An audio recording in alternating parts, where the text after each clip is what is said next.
We're just out here in the garden today, kind of looking at the last minute beautiful things and gathering seeds. So we decided that we were going to take you along with us today.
Just can't describe how bright orange this is. This thing is so overwhelmed with flowers, and the purple one never did anything.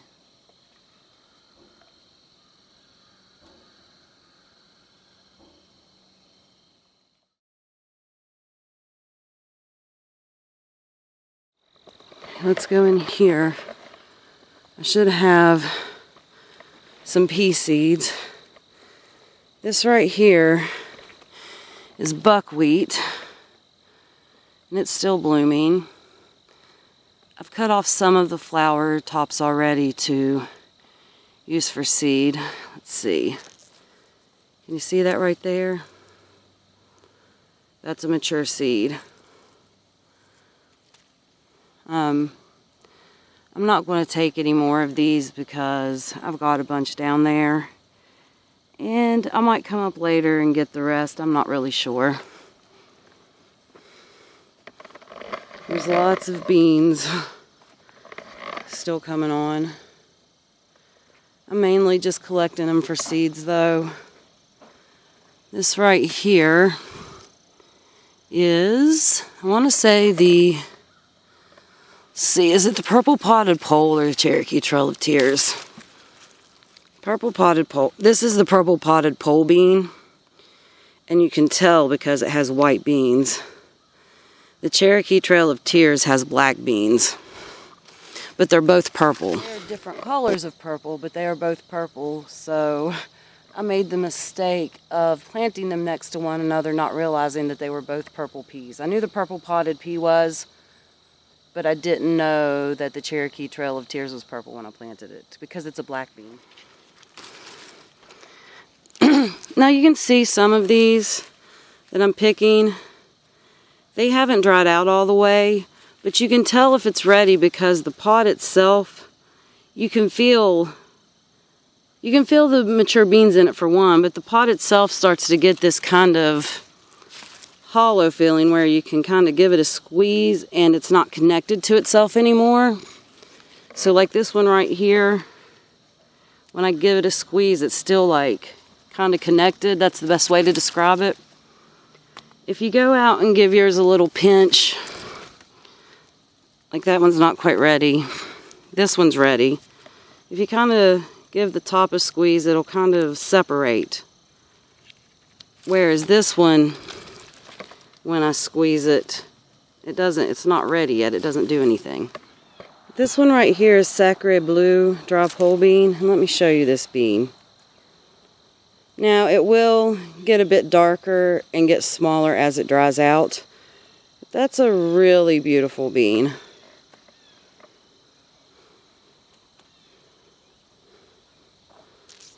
I've already picked a lot of these.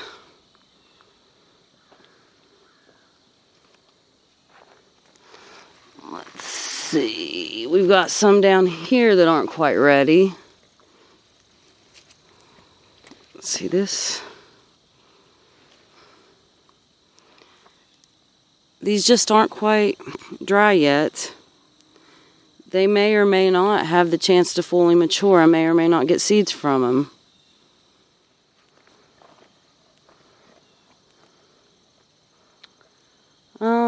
More beans that aren't quite ready. I've been picking a lot of these for seeds, so I didn't know what I would find. Alright, let's see if any of these over here are ready.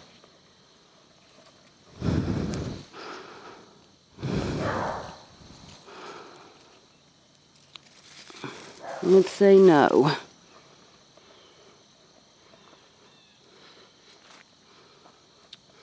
And then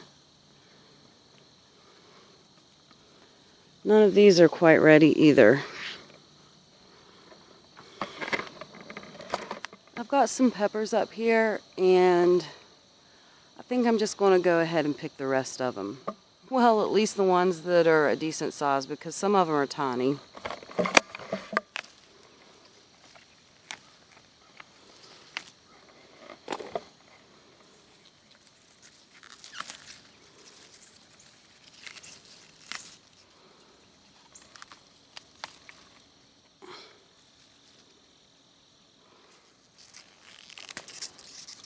Some of it, like these, are a little young, but I'm just going to go ahead and take them. They're still edible, they're still good. Some of the ones that are tiny, like this, I might just give them a few more days. We do have a few more days before frost is predicted, so just going to leave them out here. I also know that with past experiences that a light frost might not be a killing frost. So they could have another 2 weeks depending on how cold it actually gets when it does frost. It's predicted for this weekend, but it was also predicted last weekend and it didn't happen, so we'll see.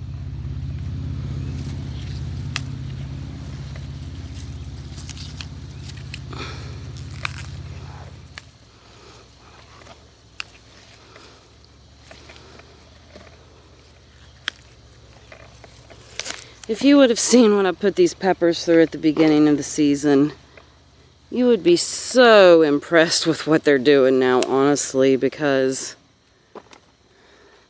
these guys didn't have a great start in life.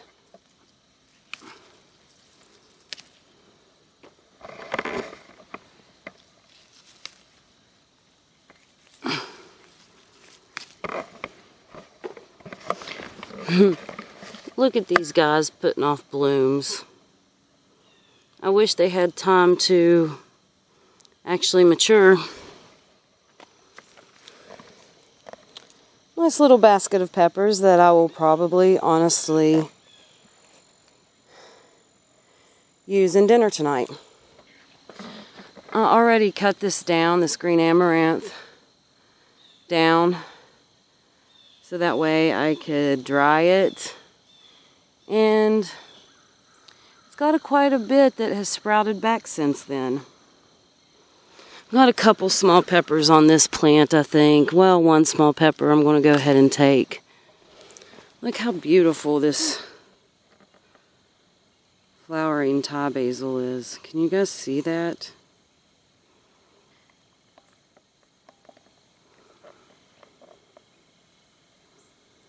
Such a beautiful, unique flower, and it smells good. Alright, here's this top garden area.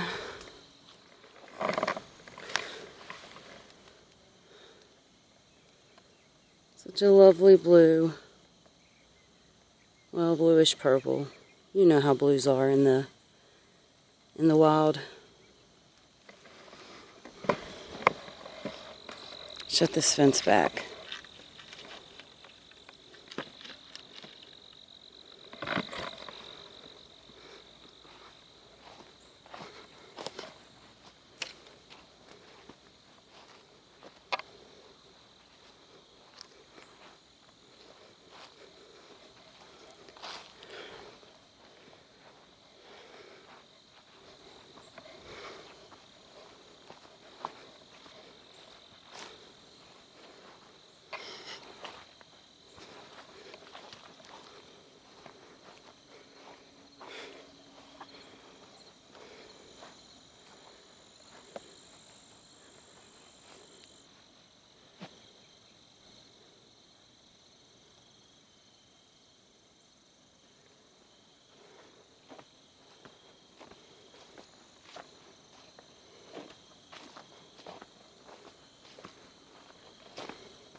These Alpine strawberries are still producing.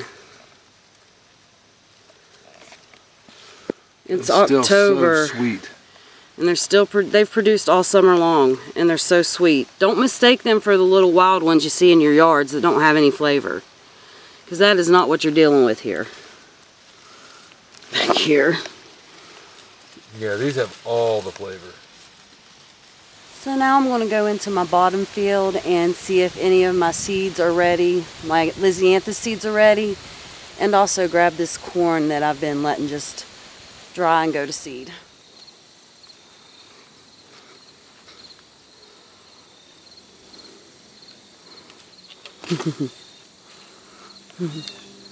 The tomato jungle's still hanging on for the season. I may need to go down there and see if there's anything else to collect. Definitely see some stuff down there. We let those ones kind of grow along the ground. Alright. Here's where I'm going though. This area of my field is one that I've kind of, I haven't kept up with maybe as much as I should have, but I absolutely love it down here. This is one of my favorite areas this year. I'm surrounded by flowers and it's just so beautiful.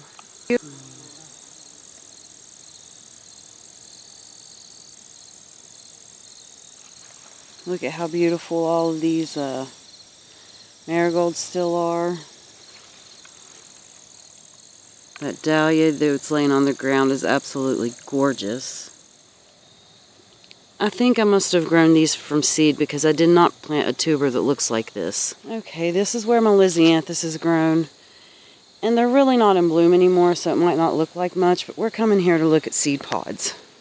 I do know up to this point, some of the seed pods that I've looked at, especially for these Lisianthus, have had bud worms, so therefore they haven't developed. You can actually see the little worms in the bud when you tear them open.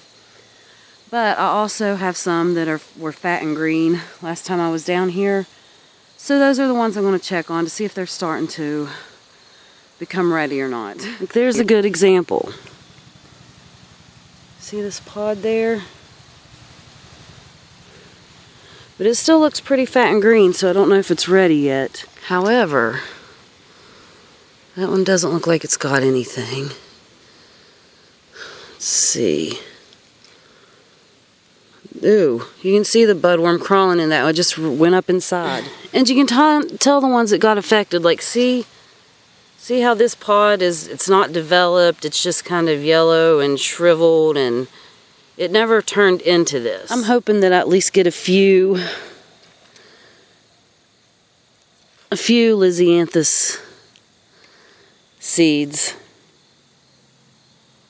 Who knows though, they might all be infected. This is the corn I'm getting ready to cut down. It's all glass gem corn. And it's getting ready to frost soon, so I'm going to go ahead and take it.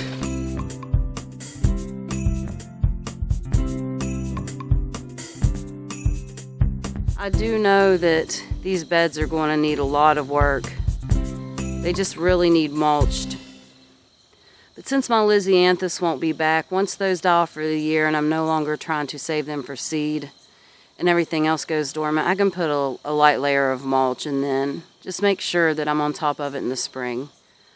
But isn't that what we all say? Oh, I'll be better next year, and then next year comes and then you do what you can to just barely keep up. I don't think I have too many things down here to harvest, but this has honestly been one of my favorite beds this year. It's just, it's very weedy now, but I've got hot peppers behind me, and then beside me was Lisianthus and snapdragons, and on this side it was Lisianthus and carnations and some Sweet William, just various pretty things. And then I have this row of dahlias and monkey flowers down there, and then of course my Sweet Annie, which smells beautiful, and my marigolds. This has just been a really, really pleasant garden for me, and every single year I seem to have a different favorite spot. And this year it was either my top garden that we were just in or this garden down here, this specific section of this garden. Maybe, you know, I like where my tomatoes are and all that. I've got another area I'm developing on the other end. But this section here, as weedy and crazy as it was, and sometimes not pretty, it has just been my favorite place to come sit. I mean, not that it wasn't pretty, it was just weedy. It wasn't really enjoyed this, and it's a bittersweet end to the season. I'm so glad you've come on this mini tour / harvest session with me. You know, there's not a lot left to harvest. I've probably got some herbs I could come out and pick, but I don't know if I'll get to it or not. I've got, you know, I have a list like everybody, and certain things are on top and they're priority, and then you go down by least importance. And honestly, I've got some herbs in there drying, so gathering herbs is a little bit lower priority, even though I could have a really good second or third cutting of them. In some instances it would be third. I'm going to go in the house and cut up these peppers for supper. Thank you so much for watching. I will see you next time.